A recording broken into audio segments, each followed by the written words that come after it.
I still remember that moment vividly, not because it was loud, but because it was too quiet. A terrifying silence right before the entire room burst into laughter. It was Thanksgiving night. 30 members of my family sat around a long dining table, warm yellow lights above glasses of red wine reflecting the candlelight. A perfect picture. A perfect family. At least from the outside. My father stood up. Richard Hale, 63 years old. A man I had been taught my entire life to respect. He raised his glass and looked around the table as if he were about to deliver a verdict. Family is the most important thing, he said. His voice was deep, steady, familiar. But for a family to survive, everyone must understand their place. People nodded, smiled. No one thought anything was wrong. Until he looked straight at me. And some people, he continued, need to relearn their place. The table fell silent for a moment. My daughter Tori. A few people turned to look at me. I was sitting at the side table. The table for children. Even though I was 29. She always thinks she deserves more than she's capable of, he said gently, as if telling a harmless story. But sometimes life has to teach you who you really are. A few soft laughs began to spread. Then he ended with a sentence that made the entire room burst into loud laughter. Starting today, you're grounded. 30 adults sitting around a table laughing. Because a man had just punished his 29-year-old daughter like a child. I said nothing. No reaction. I did not stand up. I did not cry. I just looked at him. Straight at him. For the first time in my life, I did not look away. 3 seconds. Maybe 4. Then I nodded. Okay, just one word. No one understood. No one realized what had just happened. They thought I accepted it. They thought I would stay silent like always. But they were wrong. The next morning, my father knocked on my door. He did not wait for an answer. He opened it. Finally learned your lesson, didn't you? He said, his voice half mocking. Then he stopped. The room was empty. No clothes. No suitcase. No trace. I was gone. And before he could reach for his phone, the doorbell rang. The family lawyer was standing there holding a briefcase. His hands were shaking. Mr. Hale, he said. His voice was no longer calm. What have you done? But that was not even the worst part. Because what was inside that briefcase did not just destroy last night's dinner. It destroyed the entire family. I used to think that what happened that night was just a bad moment. A time when my father went too far. A careless sentence. An evening where everything simply slipped out of control. But then I realized that was not the beginning. It was the result. The result of nearly 30 years of never truly belonging in this family. My name is Claire Hale. I am 29 years old. And if you look at the family photos lining the hallway of our house in Portland, you will notice something interesting. In most of them, I am always standing at the edge. Not because I chose to be there, but because that is where I was placed. My brother Daniel always stands at the center, shoulders straight, a confident smile, one arm resting on my father's shoulder as if they are two versions of the same person. And me, I am always the space that needs to be filled. A small detail to make the picture feel complete, but never the part anyone truly looks at. My 12th birthday was the first time I realized that. I remember it clearly. The table was decorated more beautifully than usual. A 2-tier cake, candles with the correct number. My mother smiled, trying to make everything feel special. I thought, maybe this time, it would be different. Until Daniel walked in. He had just received a scholarship from a prestigious private school. And suddenly, my birthday party became a celebration for him. My father raised his glass. My son, he said, his voice full of pride. This is the future of this family. Everyone applauded. My mother smiled. Relatives nodded. And me. I stood there still holding the knife to cut my own cake. No one told me to sit down. No one told me to wait. No one asked how I felt. I cut the cake myself, served it myself, ate it myself, and understood something no one needed to say out loud. I was never the center of any story in that house. I was just the background. If you grew up in a family where you were always compared to someone else, comment, I understand. But what made it worse was not the favoritism. It was what they chose to call it. They called it reality. My father used that word often. Claire, you need to be more realistic. When I said I wanted to study landscape architecture, the reality is you are not good enough. When I said I did not want to study law like him, the reality is you do not have better options. When I dropped out in my second year of law school to pursue design, the reality is you have disappointed this entire family. In my house, the word reality always meant one thing: what he believed, not the truth. And slowly, I learned to stay quiet, not because I had nothing to say, but because I knew no one was listening. My mother, Linda, was not a bad person. She was just weak. She was always there, always watching, but rarely speaking. There were moments when I caught her looking at me in a strange way, as if she wanted to say something, but then she would look away. Like always, I do not blame her, not completely, but her silence sometimes hurt more than my father's words. Daniel was different. He did not need to say much. His existence alone was enough for me to understand my place. He was the standard. I was the exception. He was successful, confident, expected. I was the comparison. Look at your brother and learn. I heard that sentence so many times that it became part of how I saw myself, until I started to believe maybe they were right. Maybe I really was not good enough. Maybe I really was difficult. Maybe I really did not deserve anything more. But then, there was one person who did not see me that way. My grandmother, Eleanor Hale, the only person in this family who looked at me as if I was complete. Not a broken version, not someone who needed fixing, but simply me. I still remember an afternoon at her small wooden house by the beach. The wind was strong. The scent of salt filled every corner of the room. I was sitting there sketching, a small garden from my imagination. No one asked me to do it. No one graded it. It was just me doing something I loved. She sat beside me, said nothing for a long time, just watched. Then she placed her hand gently on my shoulder. "You know, Claire," she said, "the one who builds is not the one who speaks the most." I looked up. She smiled. "It is the one who makes things exist." I did not fully understand it back then, but I remembered the feeling. For the first time, someone told me I had value. Not because I was like someone else, but because I was myself. But I did not know. She was not just saying those words. She was preparing something for me. Something that could change everything.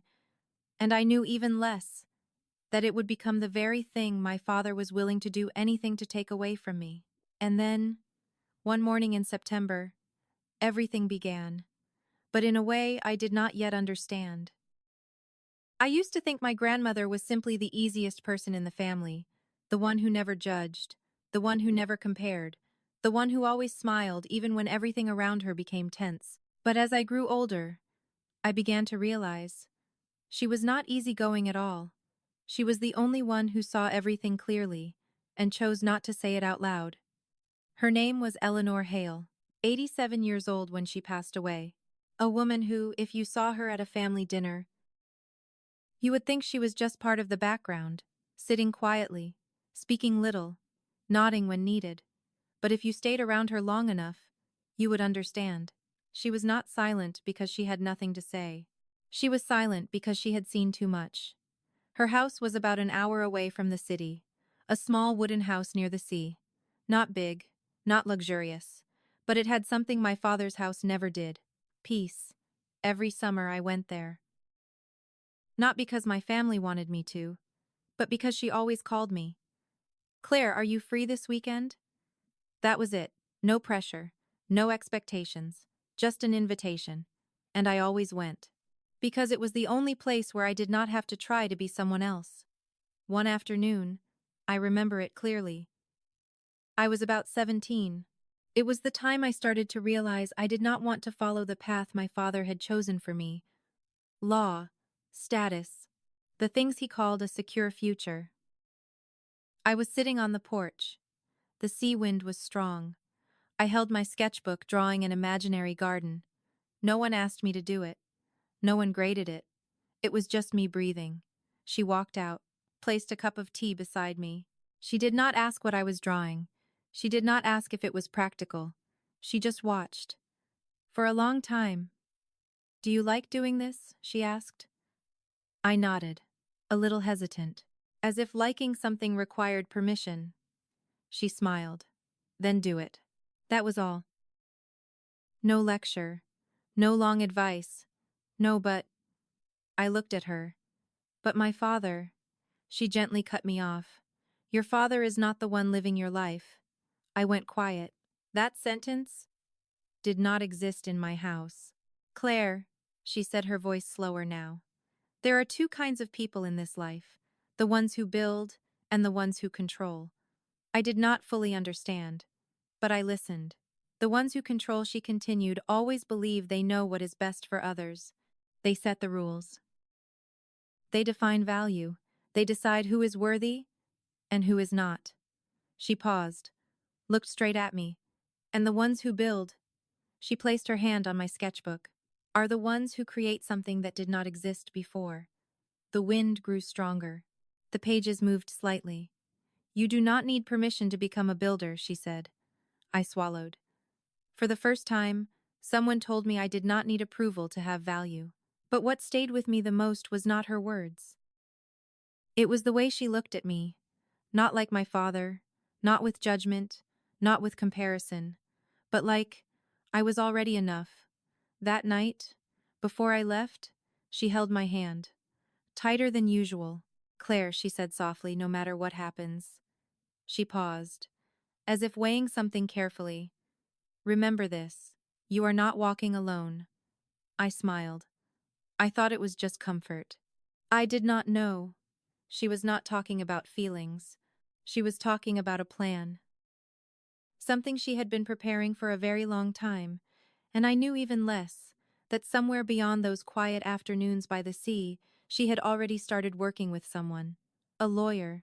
The same man who would later stand at my door holding a briefcase and shatter everything my father believed was unbreakable. But back then, I was just a 17-year-old girl who thought she had finally found a place to belong.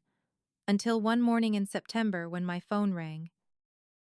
And everything began to change. I remember the exact moment the phone rang, 6:14 inches the morning. Not because I had a habit of checking the time, but because it was the kind of moment you later remember in perfect detail. I was already awake, sitting alone in my small apartment at my desk. An unfinished sketch lay in front of me, a rain garden design for a client in the suburbs. Not big, not important to anyone else. But to me, it was the only thing that made me feel like I was finally moving in the right direction. My phone vibrated. My mother's name appeared. That was unusual. She rarely called that early. I answered. Did not even have time to speak. Claire. Her voice was thin, fragile, as if one more word would break it completely. She's gone. No long explanation, no introduction. Just one sentence. I did not cry immediately. Not because I was not sad, but because I could not process it yet. I'm coming, I said. My own voice sounded distant. I grabbed my coat, my keys, left the apartment. It was raining. The kind of rain Portland is known for. Not loud. Not violent. Just steady, as if it would never stop. I drove in silence. No radio, no music. Only the sound of rain against the glass and my own breathing. 20 minutes later, I stood in a hospital hallway. Cold white lights, the smell of antiseptic. Air so clean it felt emotionless. My father was already there. Richard Hale. Standing straight, coat perfectly in place, phone pressed to his ear. We need to move this forward, he said. The legal matters cannot be delayed. Not a word about her, not a single sentence about loss.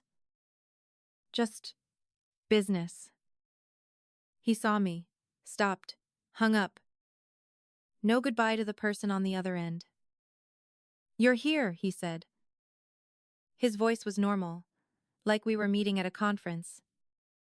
I nodded, did not move closer. Daniel stood beside him. Dark shirt, hand resting on our father's shoulder. A familiar gesture. The two of them stood together like a single structure. A wall. And me? A few steps away. Alone. I held a cup of coffee from the vending machine, but I did not drink it. Just held it like I needed something to anchor myself. The last time I saw her was 3 weeks earlier. In the garden behind her house. She sat in her wheelchair, holding my hand. Tighter than usual. Claire. Her voice was soft, but clear. I've prepared everything. I frowned. Prepared what? She did not answer immediately. Just looked at me, longer than usual. Do you trust me? I nodded, without thinking. She smiled. That's enough. I did not understand, did not ask more. And now, I stood here in a hospital hallway, with the feeling that I had missed something important. 3 days later was the funeral. An old church, gray stone, white flowers. Everything arranged perfectly. My father stood up to give the eulogy. 11 minutes, I remember exactly. He spoke about legacy, about family, about tradition. He mentioned Daniel 4 times, my mother once, and me. I did not exist. Not forgotten. Ignored. After the service, people lined up to shake hands, offer condolences. Familiar sentence. One relative asked me what I was doing these days. I opened my mouth, but before I could answer, my father spoke from behind. She plants trees for rich people, he said. His tone light, almost joking. A few polite laughs. Enough for that familiar heat to rise in my chest. I turned away. I did not want to stay even one more second. And then, a man approached. I had never seen him before. Gray hair, thin framed glasses, a very calm gaze. He shook my hand, gently. Your grandmother was very proud of you, he said. I froze. No one in my family had ever told me that. We will see each other soon, he said. Then he walked away. Disappeared into the crowd of black suits before I could ask his name. But something in the way he looked at me. And stayed. That night, the whole family gathered at the old house. Her house. Everything looked the same. The long dining table, the silverware, the wine. But one thing had changed. She was gone. My father sat at the head of the table. As always. She left everything for me to manage, he said, looking around. I will divide the assets based on capability. His eyes stopped on me. You don't need to worry, he said. Complex matters are not your strength. Daniel nodded as if it was obvious. I put my fork down. Grandma told me. Your grandmother was not in her right mind, he cut in. No hesitation. Did not let me finish. Whatever she promised, you forget it. No one objected. No one questioned. My mother looked down at the table. As always. I stood up, excused myself. No one stopped me. No one asked where I was going. I walked upstairs. Into my old room. Everything was still there. The single bed, the old poster, the familiar drawer. I opened it, out of habit. And that was when everything truly began. An envelope. It was not there before. Cream-colored paper. My name written in blue ink. The handwriting slightly shaky, but I recognized it immediately. Here. My hands trembled as I picked it up. I did not open it yet. Just stared. And for the first time that day, my heart started beating faster.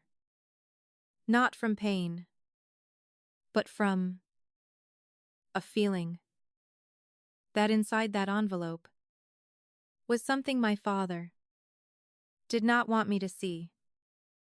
And maybe the only thing that could change everything. I sat on the edge of the bed. The envelope was still in my hand, unopened. Not because I did not want to know what was inside, but because I was afraid. Afraid it was just a misunderstanding. Afraid it was just a small hope that would be crushed like every other time. Downstairs, the conversation continued. Glasses clinking, laughter. As if no one had just died, as if she had never existed. I looked down at the envelope again. My name. The handwriting slightly unsteady, but clear. Claire. No one in this house wrote my name like that. No one took the time to write it with such care. I took a deep breath, then opened it. Inside, there were two things. A letter and a stack of photocopied documents. I set the documents aside first, picked up the letter. Thick paper, faint impressions from the pen. As if she had written slowly, carefully. I began to read. Claire. If you are reading this, then I am no longer there to speak with you. I paused, just for a second. Then continued. And your father has already begun doing what I knew he would do. My chest tightened. I am sorry I could not stop him while I was alive. I tried, in my own way. But there are people who do not listen to words. They only listen to documents. I swallowed hard. The original is with my lawyer. His name is Howard Blake. His office is on Northwest 23rd Avenue. That name I had never heard before. The copy you are holding is only a part. Not enough to prove anything, but enough for you to know I am telling the truth. My hand tightened around the paper. Do not show this to anyone. Not your father, not Daniel, not even your mother. I stopped at that line. Not even my mother. I love her, but I know she will tell your father. A silence spread inside my mind. Pieces began to fall into place. All the time she stayed quiet, all the looks she never finished. Wait for the right moment. Howard will know what to do. I exhaled slowly. You have always been a builder, Claire. Do not let them break you. The last line. I am proud of you. I did not realize when I started crying. Tears fell onto the paper. Not because I was sad, but because, finally, someone had said it out loud. I placed the letter down, gently, then picked up the remaining documents. 6 pages, copies of a longer file. The title read, Irrevocable Trust Agreement. I was not a lawyer, but I understood enough to know it was not something small. I turned each page. And then, one line highlighted in yellow. Beneficiary Claire Hale. I stopped. Did not read further. Did not need to. That one line was enough to change everything. I stared at it, as if If I looked long enough, it would disappear. But it did not. It was there. Clear. Undeniable. She had not just believed in me. She had written it into law. Downstairs, laughter rose again. I sat there, alone, in my old room, with two completely different worlds. One where I had no value, and one where I was the one chosen. The problem was, I could not prove it. What I had was not enough. I had no lawyer, no money, no one on my side. And the only person who could help me was a man I had never met. Howard Blake. I picked up my phone, typed his name into Google. The result appeared immediately.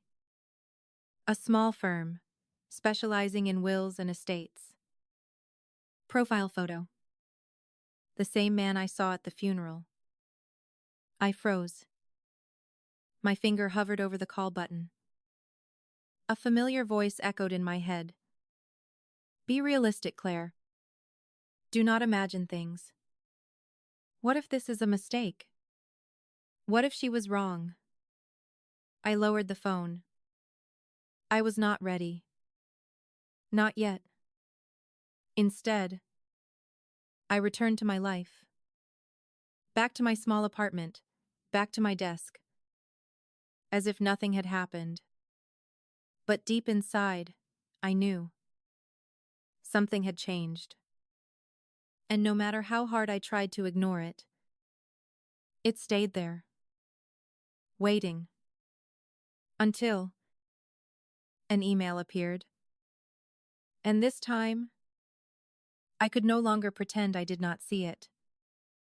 3 weeks after the funeral, my life went back to normal. At least on the surface.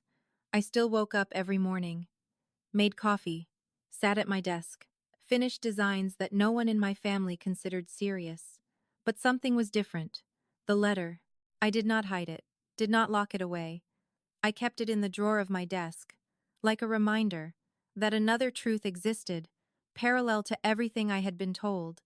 And the more I tried to focus, the more I realized I could not go back to how things were. There were moments I was drawing, my hand moving, but my mind was not there. It went back to that room, the envelope, the highlighted line, beneficiary Claire Hale. I tried not to think about it, until day 21. An email appeared.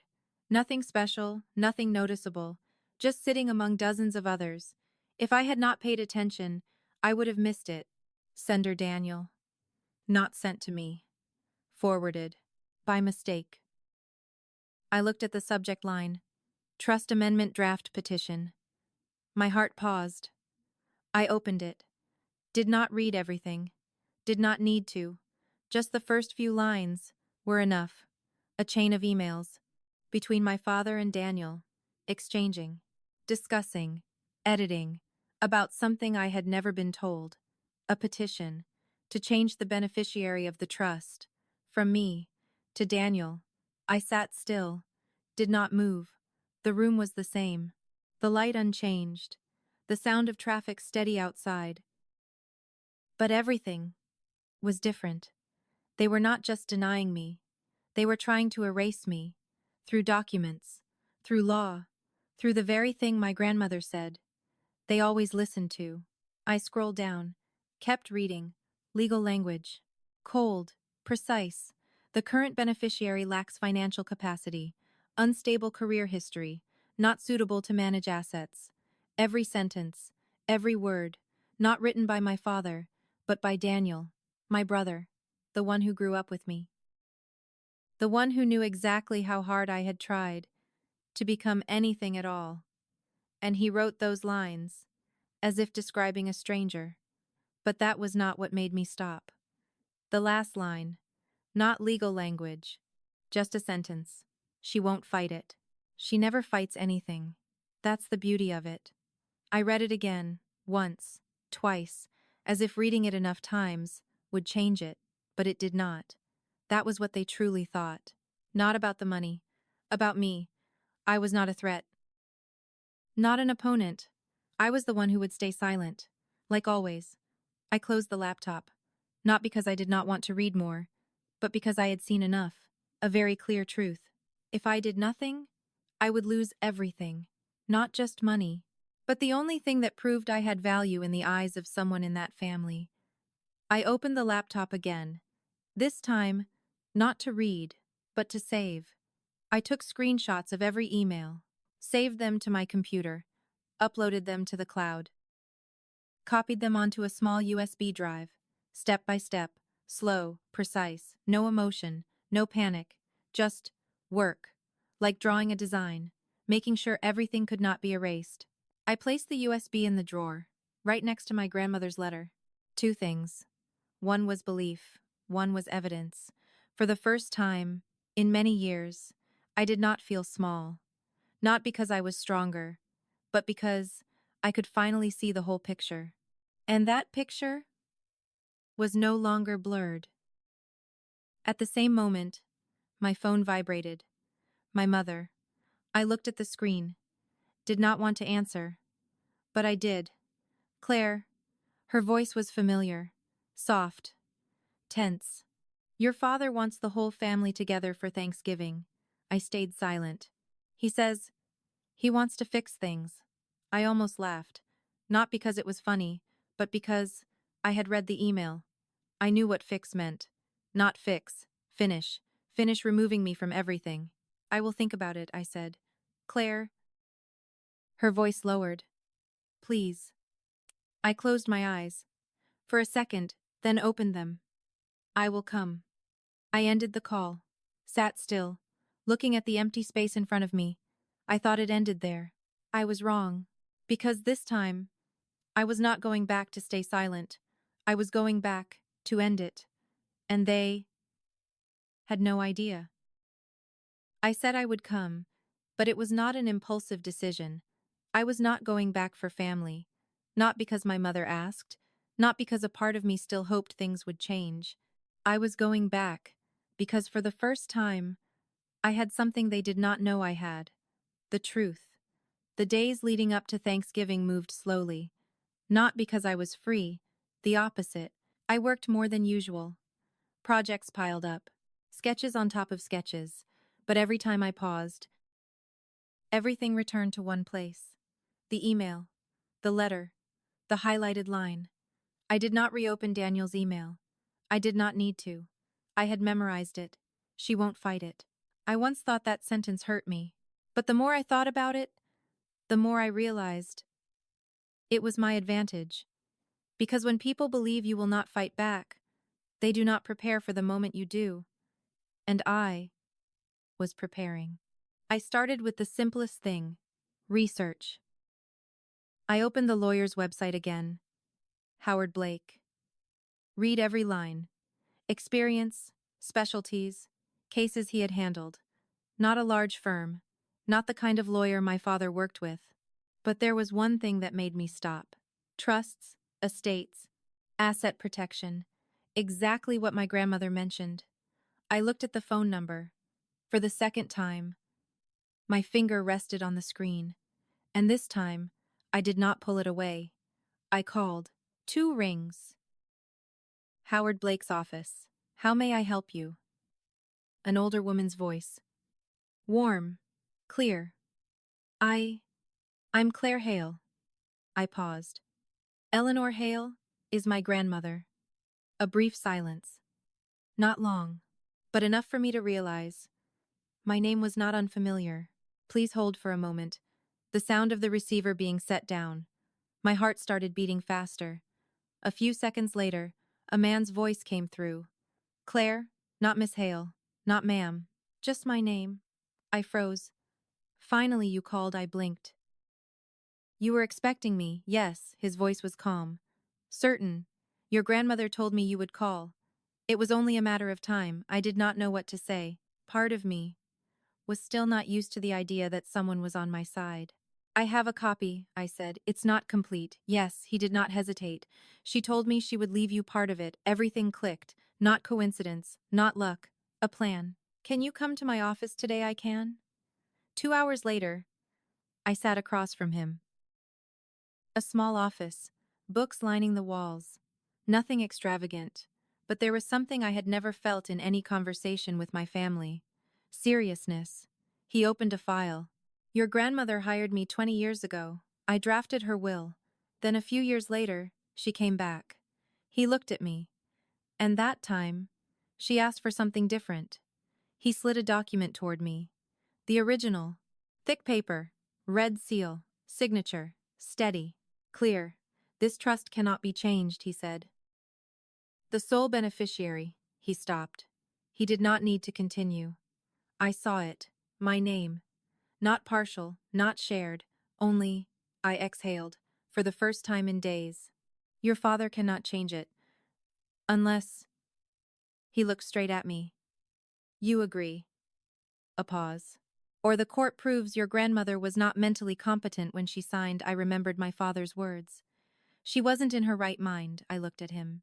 He will use that, Howard nodded. And your grandmother knew that. He opened another document. Medical report. Cognitive evaluation. 93%. Your grandmother was fully competent. No loophole. No gap. She had thought of everything. I sat there looking at the papers. Not money. Not assets. Proof. Proof that. I was not the one left behind. I want to fight, I said. Not loud. Not strong. But clear. Howard nodded. Then you already have everything you need. I opened my bag. Took out the USB. And I have this, he plugged it in. Open the files. Read. No expression. But when he looked up, I saw it clearly. He understood. This is evidence of intentional misconduct, he said. No softness. No hesitation. Just the truth. When do you want to use it? I did not answer immediately. I thought about Thanksgiving. 30 people. One room. A stage. My father. Preparing his version of the truth. I looked at Howard. The day they think they have won, I paused. Is the day I want to begin. He nodded. Slowly. Then we wait. I stood up. Took the USB back. It felt strange. Not fear. Not anger. Calm. For the first time in my life, I was not reacting. I was preparing. And what they did not understand was, silence is not always weakness. Sometimes, it is just the pause before everything collapses. The night before Thanksgiving, I could not sleep. Not because I was anxious, but because my mind was too clear. Every detail, every step, every possible sentence. I lay there staring at the ceiling, thinking about the old room, the bed, the drawer, the envelope. That was where everything began. And now, I was going back. Not as the same person, but as someone else. The next morning, I woke up early. No rush, no panic. Just preparation.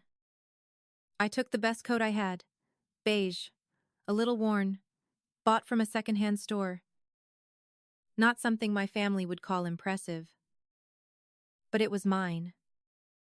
And this time, I did not need their approval. I checked my bag.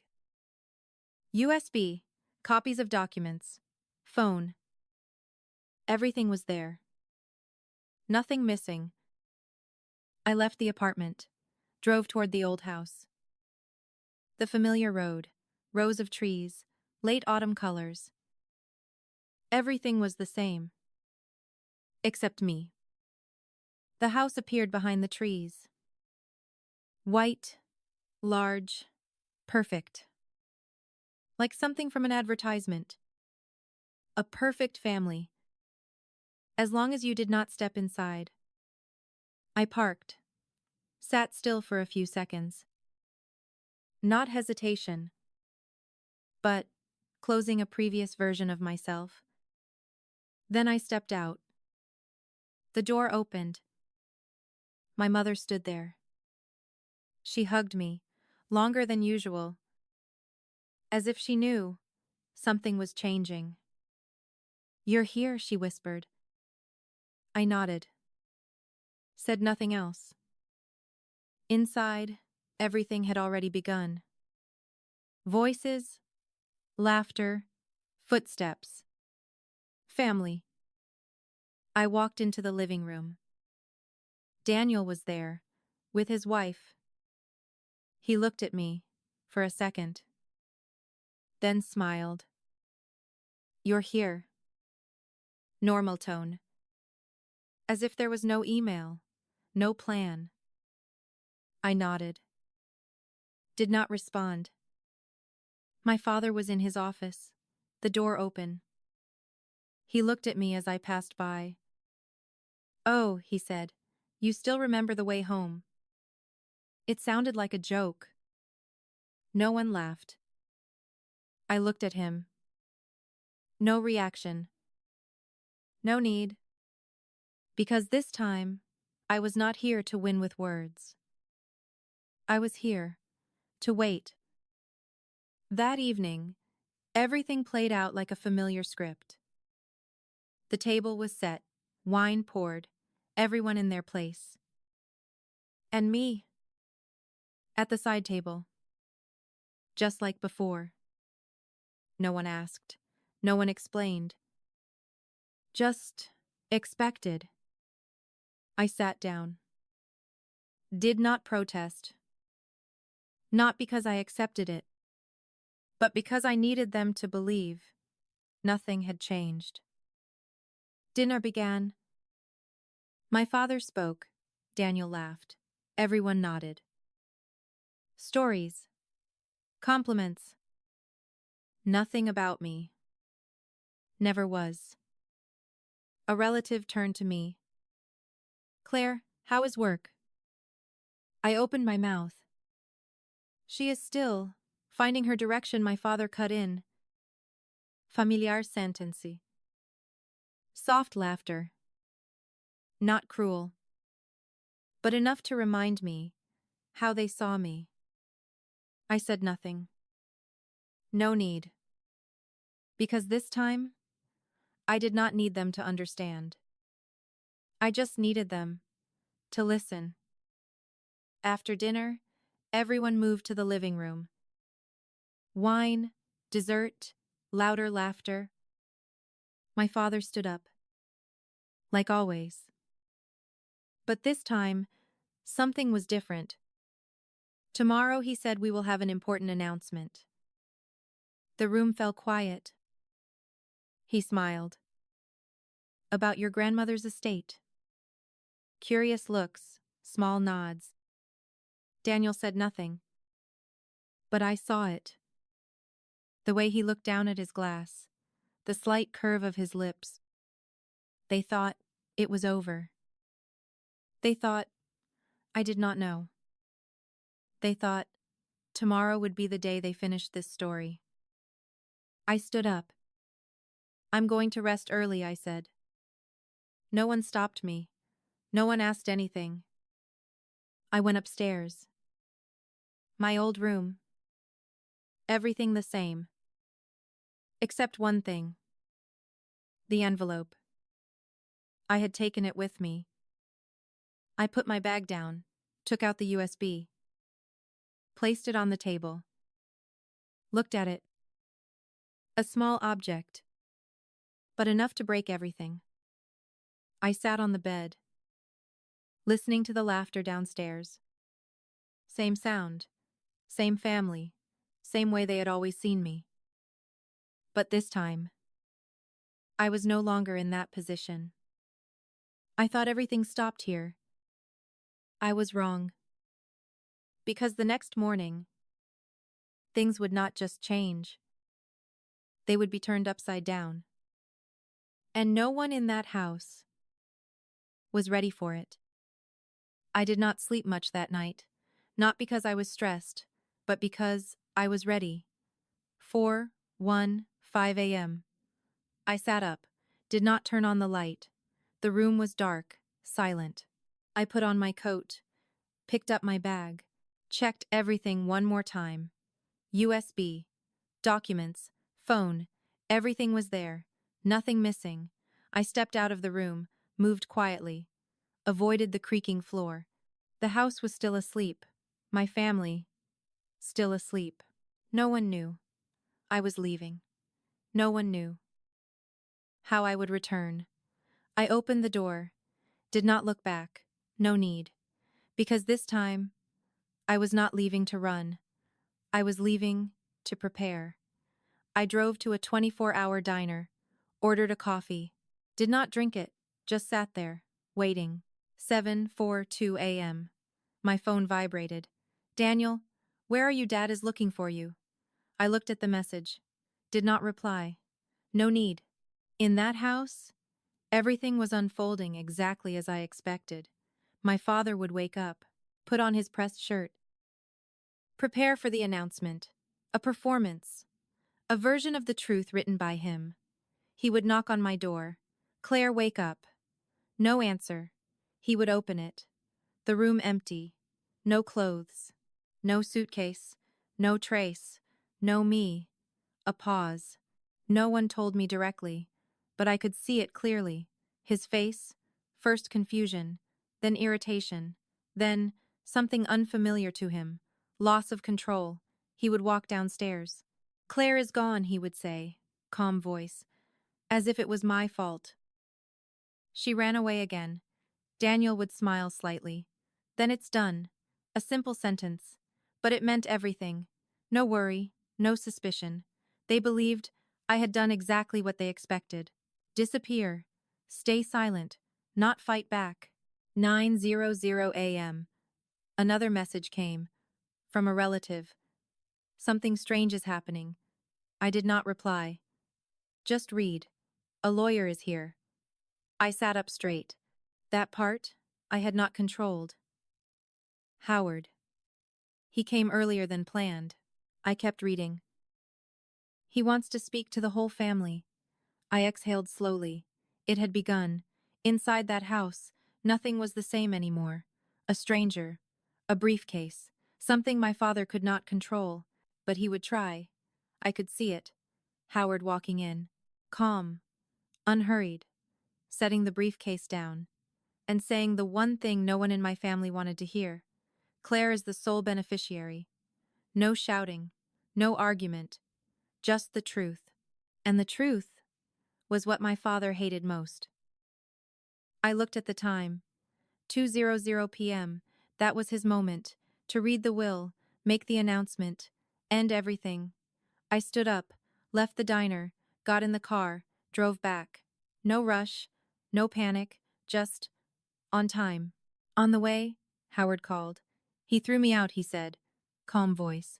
I expected that, I replied. But I will be back at 2, so will I. A pause. Claire, he said. Are you sure? I looked at the road ahead. My whole life I have gone back to that house, and nothing ever changed. I paused. This time, I am not going back to ask them to accept me. Then what are you going back for? I tightened my grip on the wheel, to make them hear the truth. I ended the call, kept driving. The house appeared ahead. Still the same, beautiful, perfect, as if nothing could break it. But this time, I knew. Inside, it had already started to crack, and in just a few minutes, I would be the one to bring it down completely. I did not walk into the house right away. I parked at the corner of the street, a short distance away, not because I was afraid, but because I wanted to see it one last time the old way. The house, the iron gate, the trees in the front yard, the place where for 29 years I had always walked in with a roll, silent, smaller, and accepting. I sat there for a few seconds, then looked to the side. Howard's car. He was already there. No call, no message. Just a small nod through the windshield. Enough. We did not need to say anything, because we both knew what was about to happen. I stepped out of the car, not in a rush. It felt strange, like I was walking into a familiar place, but as a completely different person. The gate was open, the door unlocked. I walked in. Voices came from the living room. More people than yesterday. Just as I remembered. 30 people. One room. A stage. I did not enter right away. I stood in the hallway, looked through the gap in the door. My father stood at the center, white shirt, reading glasses. In his hand, a piece of paper. He held it like a verdict. The room was silent, everyone looking at him. As always. Thank you all for coming, he said, his voice steady, clear, the voice of a man used to being heard. After my mother passed, he paused. There are matters that need to be resolved. No one interrupted. No one questioned. I have reviewed everything carefully, he continued, and decided on the most appropriate way to distribute the assets. I looked at Daniel. He was not looking at my father, just at his glass, but I saw it. The slight curve of his lips. They knew what was coming. The education fund, my father said, will be transferred to Daniel. A few nods. No surprise. To ensure the future of the family. I tightened my hand. Not from anger, but because everything was unfolding exactly as I had read. Every word, every sentence. And Claire, he paused, smiled. A smile I had seen 100 times. She will receive a small support amount. A few murmurs. $5,000. A few nods. A few sympathetic looks. As if it was reasonable. As if that was what I was worth. I believe this is the best decision, he concluded. He lowered the paper, looked around, waiting. For agreement, as always. And that was when I walked in. Not fast. Not forceful. Just walked. The sound of my steps on the floor. Soft, but enough for the entire room to turn. 30 pairs of eyes. Surprised. Some smiled, some frowned. My father looked at me. For a second. Then he smiled. Ah, he said. You came back. A few light laughs. I thought you ran away. I did not answer. I walked straight to the center of the room. Did not look at him. Did not look at Daniel. Only at the table in front, where he had just placed his version of the truth. I put my bag down, opened it, took out the documents, placed them on the table, said nothing. No need. The air in the room changed. No one knew exactly why, but they felt it. Something was off. Behind me, the door opened. Howard walked in. Slowly. Calm. No permission. No introduction. Just presence. My father stopped smiling. He looked at Howard, then at me. And for the first time, I saw something I had never seen on his face before. Not anger, not contempt, but uncertainty. But that was not the most important part. The important part was, this time, I was not standing at the edge of the room anymore. I was standing at the center. And for the first time, I was the one about to speak the truth. The room went silent, not the polite kind of silence. The kind where everyone is waiting to see who breaks first. My father spoke. What is this? His voice was still controlled, but no longer steady. I did not answer immediately. I opened the folder, took out the first copy, placed it on the table. This, I said, is the trust my grandmother left. A few people looked at each other. No one understood yet. My father let out a small laugh. A familiar one. Claire, he said. Do not make this more complicated than it is. I already explained everything. No, I said. For the first time, I cut him off. The room shifted. That is not what she wrote. No one laughed anymore. Howard stepped forward. He opened his briefcase. Took out the original. Thick paper. Red seal. He did not raise it, just placed it on the table. But the way he did it made everyone understand this was not a joke. I am Howard Blake, he said. I have been Eleanor Hale's attorney for 20 years. A few people sat up straighter. My father said nothing, just watched. The document you just read, Howard continued, is not the original trust. He opened the first page. This is the official version. He turned it toward the room. The trust is irrevocable. He paused. And the sole beneficiary, he looked at me, is Claire Hale. No one spoke. No one moved. Just space. Then a whisper. What is this? My father stepped forward. That is enough, he said. Louder now. This is a family matter. You have no right, Mr. Hale. Howard cut in. His voice was not loud, but final. You are the executor, not the owner. One sentence. Short. Enough to stop him. Howard turned the page. $620,000. A few quiet gasps. Non-transferable. Cannot be reassigned. Cannot change beneficiary. Unless Claire agrees. He set the document down. Then took out another stack. Printed emails. And this, he said, is evidence that you attempted to do exactly that. He read aloud. She will not fight it. She never fights anything. That is the beauty of it. Every eye turned to Daniel. He stood still. No words. No reaction. Just there. As if for the first time. There was no explanation. That is not my father started. That is your son's email, Howard said. No raised voice. Just truth. An aunt stood up. Richard, is this true? No one laughed. No one defended him. For the first time, this room was not his. My father looked around, searching for agreement. There was none. Only doubt. And that was something he could not control. She was not in her right mind, he said. Last attempt. Last hope. Howard nodded, as if expecting it. He took out another document. Medical evaluation. 93%. Fully competent. Nothing left to argue. An older woman, my aunt, spoke. Eleanor told me, she said. Her voice slow. She knew this would happen. One sentence. But it felt like the final door closing. My father said nothing more.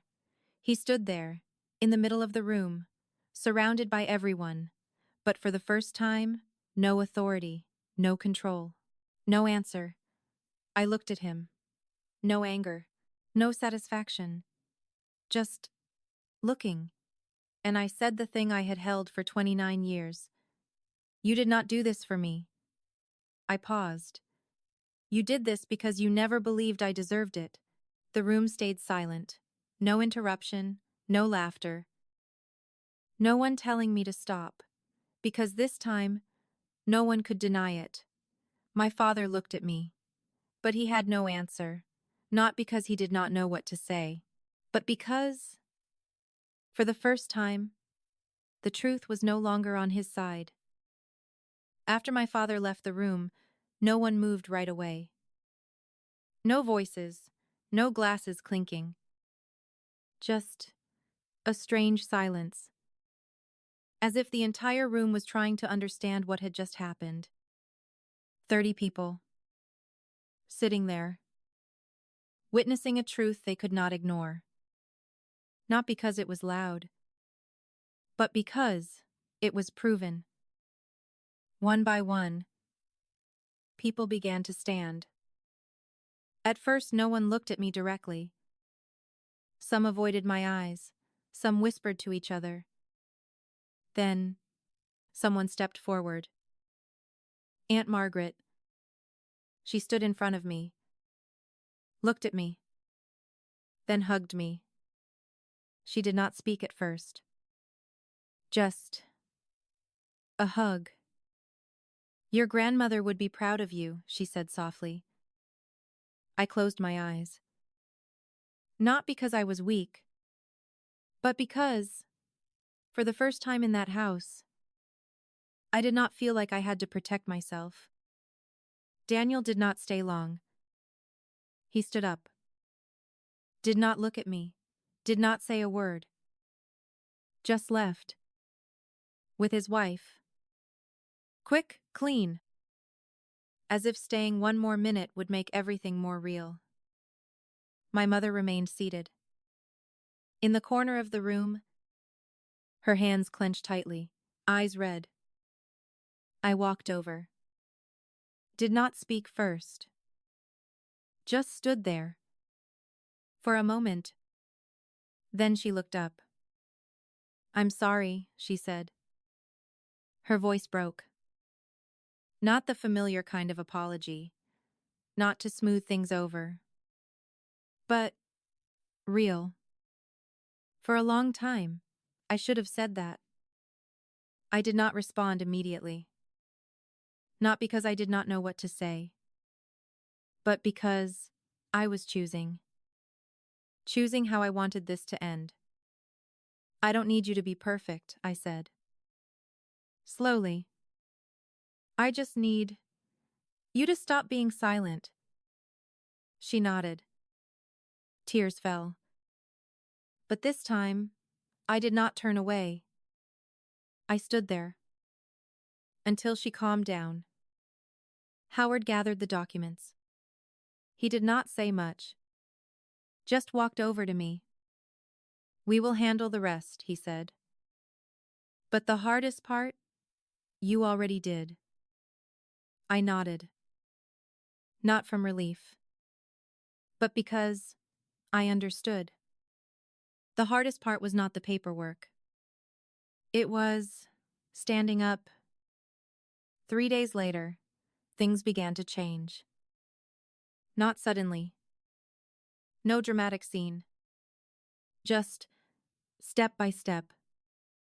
My father was removed from his role as executor. Daniel was investigated. The trust was restored under my name. The house, as well. But the strange thing was, I did not feel like I had won. No sense of revenge, no satisfaction. Just a quiet emptiness. And a deep stillness. As if something that had been pressing on me for years was finally gone. A week later, I returned to the house. Alone. No one there. No voices. No roles. Just space. I walked through each room. The living room, where everything happened. The dining table, where I used to sit at the edge. My old room. Still the same. But the feeling was different. I was no longer placed there.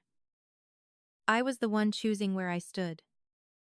I stepped into the garden. Dry soil, wild grass. No one had taken care of it since she passed. I knelt down. Placed my hand on the ground. Cold. But real. I'll fix it, I whispered. No one heard. But I knew who I was speaking to. Time passed.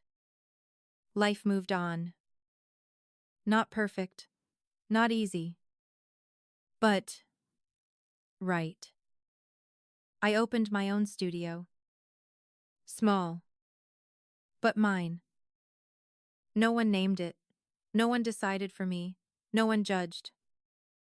Just me building. Just like she said.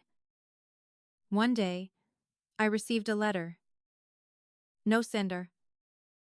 Just my name. Familiar handwriting. My mother.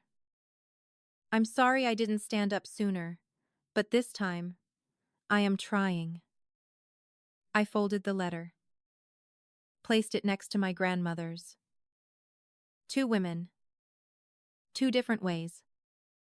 But the same choice. They chose to stand with me. I do not know what the future will look like. I do not know if this family will ever be what it once was. But I know one thing clearly. I am no longer waiting for them to change. I have changed. And for the first time in my life, I do not need anyone to confirm my worth. I am a builder. And this time, I will not let anyone tear it down again.